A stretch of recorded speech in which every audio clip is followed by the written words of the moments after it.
ljudi da prihvate destrukciju. Mi živimo u svetu gde se na ljude i na čovečanstvo vrši strašan pritisak da prihvate sve oblike destrukcije. Vakcinacija je samo jedan od oblika destrukcije i ljudi su to širom sveta prihvatili. I vakcinaciju, i goveđi sistem obrazovanja, i muziku, i kulturu, satansku i sve, i satanske praznike. Tako da, ali ko želi da spasi svoje dete od vakcine, uvek će moći negde da pobegne, da se skloni, da...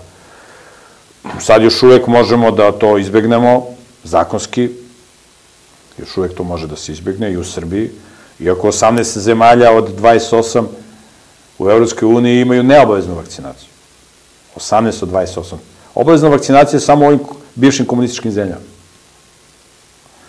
Tako da, ali oni idu da nas, ali njih su tamo razvali, bez obzira što je tamo neobavezna vakcinacija. Tamo se svi vakcinišu. To su sve ispravni mozgovi. Tako da to što je tamo neobavezna vakcinacija, to ništa ne znači. Oni se vakcinišu i vakcinama i heroinom, oni se svim vakcinišu.